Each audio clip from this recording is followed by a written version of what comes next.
کہ جس کے اندر نام ہے کہ اس میں تھے کہ جیسے کہ خان عبد الغفار خان اور سبھاش چندر بوس ہیں، یعنی کہتے ہیں کہ اس میں سروجنی نائیڈو ہیں اور راجا رام موہن رائے ہیں، اور اس کے بعد آپ معلوم ہے کہ ہندوستان کی وہ شخصیت جو جس کو ہم ناز کرتے ہیں، جو صدر ہند بھی بنے، وہ ان پر بھی مجھے بہت زیادہ یہ تھا کہ ان پر بھی میں کچھ لکھوں، ڈاکٹر رادھا کرشنن جی. تو ماشاءاللہ یہ کتاب دیکھتے ہی کہا کہ ان کو میں فخر وطن کے نام سے یاد کرنا اچھا ہے.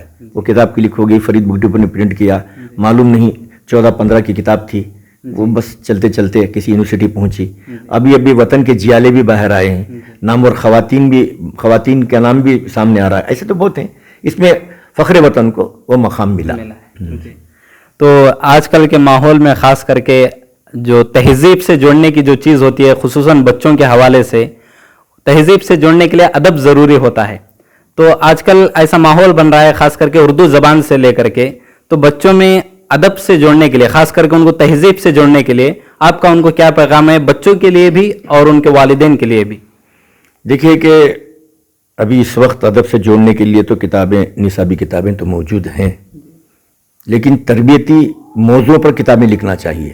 آپ کو کیا ہے کہ اس کے اندر غیر نصابی تدریس کی بہت سخت ضرورت ہے، اس لیے کہ غیر نصابی تدریس بچوں میں مطالعے کا جذبہ، معلوماتی جذبہ، اب بچوں میں کیا ہو رہا ہے کہ مطالعے کی کمی سے ہی بچے بہت پیچھے رہ جاتے ہیں.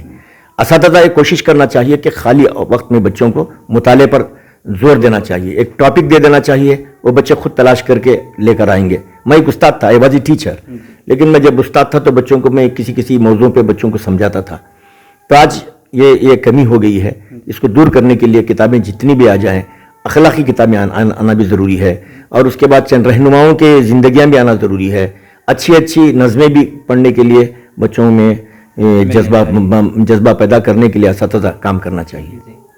ابھی جیسے کہ میں سوال کر رہا تھا کہ والدین کا بھی بہت رول ہوتا ہے بچوں کی تربیت میں تہذیب سے جوڑنے کے لیے. آج اردو زبان بہت سے لوگوں کے، خاص کر مسلمانوں کے بیچ سے ہی ناپید ہوتی جا رہی ہے، تو والدین کو آپ کیا سجیشن یا آپ پیغام دینا چاہیں گے کہ وہ اردو سے جڑے رہیں؟ اگر وہ اردو سے جڑے رہیں گے تو ادب اور ساتھ ہی ساتھ وہ تہذیب سے بھی جڑے رہیں گے، تو والدین کو آپ کا کیا پیغام ہے؟ والدین کے لیے میرا ایک پیغام یہ ہے کہ دیکھیے اردو زبان جو ہے ایک بہت پیاری زبان ہے، اور اس زبان نے اچھے نامور شخصیتوں کو دنیا میں پیش کیا ہے. اچھے IAS آفیسر ملیں گے. آج بھی IAS آفیسر کا امتحان لکھتے ہیں نا، IAS کا وہ امتحان جو ہے اردو میں ہی ہوتا ہے، لے سکتے ہیں. ہم سوچتے ہیں کہ اردو پڑھنے سے کیا ملے گا، یہ غلط ہے.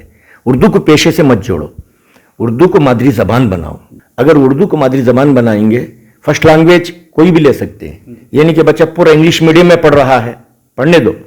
ابتدائی جو مرحلے والی بات ہے، جو بچے کو کم از کم اردو میڈیم سے بچوں کو جوڑنا چاہیے. اس کے بعد 5th کے بعد انگلش میڈیم کی آپ کوئی کتاب آپ جوڑ لیتے، انگلش میڈیم میں آ جاتی ہے، تو بچہ فرسٹ لینگویج اردو لے لے، زندگی بھر اسے کوئی پرابلم نہیں ہوگا. میں والدین کو یہ پیغام دینا چاہوں گا کہ دیکھیے کہ اردو زبان کو دور مت کیجیے. اردو زبان میں جو سرمایہ ملے گا آپ کو کسی اور زبان میں نہیں ملے گا. اس لیے کہ بچہ اگر آپ کو اپنے تہذیب سے جڑ کر رہنا ہے، اپنے ماحول میں جڑ کر رہنا ہے، آپ کے مذہب کا نام لینا ہے، آپ کے خاندان کی عزت بچانا ہے، اور آپ کے خاندان کو پہچاننا ہے، اور اسلام کو پہچاننا ہے، تو اسے اردو کی بہت سخت ضرورت ہوگی. ڈاکٹر صاحب کی شخصیت کیا ہے؟ دیکھیے کہ کوئی آدمی اپنی یہ پورا قوائف نامہ نہیں پیش کرتا. ہوتا کیا ہے کہ خود معلوم ہو جاتا ہے کہ میں اپنے آپ کو یہ نہیں کہہ سکتا کہ میری ابتدائی تعلیم جو ہے سورب میں ہوئی. میں نے بعد میں یہاں شکاری پور میں آئے، ہم لوگ، ہمارے والدین استاد تھے. اس کے بعد سیدھا سلسلہ مدرسے کی تعلیم بھی رہی، دنیائی تعلیم رہی. یہیں کی جونیئر کالج سے میں تعلیم حاصل کرتا ہوں. اس کے بعد یہ میں نے مکمل کیا میسور یونیورسٹی سے. اس کے بعد ایسے ہی زندگی کے اسفار میں ادیب فاضل میں نے پنجاب یونیورسٹی سے کی، مدراس یونیورسٹی سے کی. کیف تعلیمی زمانہ کیسے کی گزرا. اس کے بعد خدمات دامگیر انجم اسکول سے شروع ہوتی ہے. اس کے بعد یہاں میں گورنمنٹ اسکول میں آتا ہوں. گورنمنٹ اسکول میں میرا 90 میں میرا یہاں انتخاب ہوتا ہے.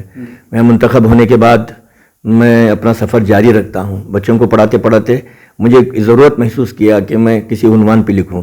تو زندگی میں مجھے اچھے اساتذہ ملے. میں ان ایک کس کا نام لوں کس کا نام چھوڑوں یہ نہیں, بلکہ میری ماں کو بہت یاد کرتا ہوں جس نے بچپن میں پڑھایا, ہاتھ پکڑ کر لکھایا. والد صاحب بھی فارسی بہت اچھی طرح جانتے تھے. بہت سے اساتذہ مجھے ملے جہاں پر جن کا درس و تدریس کا انداز جو ہے بہت پیارا تھا, نرالا تھا, محنت کرتے تھے. اس محنت کا طفیل ہے. اردو زبان سے ہمیں بہت شغف ملا. جو اردو زبان سے جو محبت ملی وہ انہی کا صدقہ ہے. اس زمانے میں نے ازبر کئی اشعار ہم نے یاد کیے, کئی اشعار ہم نے یاد رکھے تھے. بچپن میں ہی مجھے شاعری کا شوق تھا کہ مطلب ایسا شوق تھا کہ بچپن ہی میں شاعری کرتا تھا. 1982 میں میری یہ غزل شائع ہوئی. جب اس کے اندر یہ تھا کہ پھول نہیں تو کانٹا دے, مجھ کو کوئی تحفہ دے, شبنم مانگ رہے ہیں گل, آنکھیں اپنی چھلکا دے, حافظ وقت اگر چاہے حاتم کو بھی کاسا دے. یعنی سوچ غزل کی بہت پاک سوچ تھی. سوچ میں اصل میں کیا اردو زبان اتنی مٹھاس ہے کہ آج اردو کو لوگوں نے بالکل یہ کر دیا.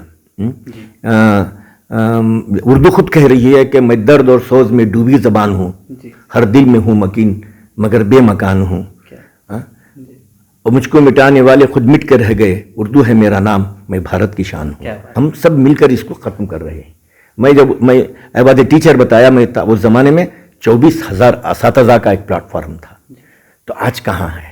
اردو پلیٹ فارم ہی نہیں رہا ہے. جتنے اردو اسکول کھلے یہ پورے انگریزوں کی دین ہے. انگریزوں نے بنایا ہے. چاند خان ملک اسکول انگریزوں کے زمانے میں ہوئی, قاضی محلہ انگریزوں نے بنایا ہے. بیلگاوی کے اسکول جا کر ریکارڈ نکال کر دیکھو, 1915 میں انگریزوں کے زمانے میں قائم. ابتدائی تعلیم آپ کی اردو ہوتی, بعد میں آپ انگریزی تعلیم. اچھا اس زمانے کی انگریزی بھی کتنی پیاری تھی, اس لیے کہ زبان پر مشق, اردو ہو انگریزی ہو کنڑا ہو. اب سب ہمارا ہی نہیں کہتا, ساری مادری زبانوں کو خسار آ گیا ہے. جتنے مادری زبان ہیں کرناٹک کے اندر, اب جیسے کہ تیلگو ہے وہ اسکول بندی ہو گئے. کنڑا اسکولس کو بھی آ گیا. یعنی مادری زبان سے لوگ دور ہوتے جا رہے ہیں. تو جو ہمارا جو پرانا سرمایہ تھا جو اکابرین کا, وہ سرمایہ بھی مٹتا جا رہا ہے, دور ہو جا رہا ہے. اب دیکھیں حضرت ٹیپو سلطان شہید رحمۃ اللہ علیہ محبت کرتی ہیں, پیار کرتی ہیں, ناچتی ہیں. قصہ پوچھے تو معلوم ہی نہیں کہاں پیدا ہوئے, معلوم نہیں. میں جب بھی ایئرپورٹ جاتا ہوں, دیونہلڈی سے گزرتا ہوں, ان کے پرانی جو عمارتیں نظر آتی ہیں, کبھی کبھی دل بے چین ہو جاتا ہے. تو وہ ٹیپو جس نے ایک اپنی زندگی میں آزادی کا ایک پرچم لہرایا اور اپنی جان بھی گنوائی. اپنے آپ کو کہا ہم ہندوستان آزاد کر کے رہیں گے, لیکن کہاں ہوا کہ لیکن آپ شہید ہو گئے دنیا میں. یہ ایسے لوگوں کی تاریخ مٹتی جا رہی ہے. ہم کوشش کریں ان کی تاریخ باقی رکھیں. ہم کوشش کریں ابوالکلام آزاد کی باقی رکھیں. ہم کوشش کریں وہی نہیں, اب خان عبدالغفار خان کی بات آئی, اب ان کو بھول گئے. گاندھی ان سے بہت پیار کرتے تھے. یہ بالکل دیکھیے آج یہ ملک کیوں اس طرح ہو رہا ہے, آج ہر طرف واقعات آپ کیوں سن رہے ہیں, اس لیے کہ ہم نے اپنے اکابرین کی تاریخ کو بھلا دیا, اپنے اسلاف کی تاریخ کو بھلا دیا. ہم اسلاف کی تاریخ کو یاد رکھنا چاہیے. میں یہ چاہ رہا ہوں کہ بچوں کے ادب میں یہ باقی رہے, یہ ہماری فکر ہے, تاکہ بچے آئندہ پڑھیں, ان کی تاریخ سے واقف ہو جائیں. بس یہی ہمارا مقصد ہے. تو یہ تھے ہمارے ساتھ ڈاکٹر حافظ کرناٹکی صاحب, جو ان کا پورے باتوں کا نچوڑ ہے. جہاں تک میں سمجھتا ہوں انہوں نے اپنے اشعار میں بھی یہ بات کہی ہے. انہی کا ایک شعر ہے جس میں انہوں نے کہا ہے کہ رنگ و غم لاکھوں ہوں مسکراتے رہو, دوست دشمن سے ملتے ملاتے رہو, یہ اندھیرے ہیں مہمان ایک رات کے, تم مگر صبح تک جگمگاتے رہو. تو یہ تھے ڈاکٹر کرناٹکی صاحب. میں ان کا بہت بہت شکریہ ادا کرتا ہوں کہ انہوں نے ملی ڈائجسٹ کو اپنا وقت دیا, اور اسی کے ساتھ ان کے ساتھ جو خصوصی ملاقات تھی اس کو میں ختم کرتا ہوں. جزاک اللہ خیر.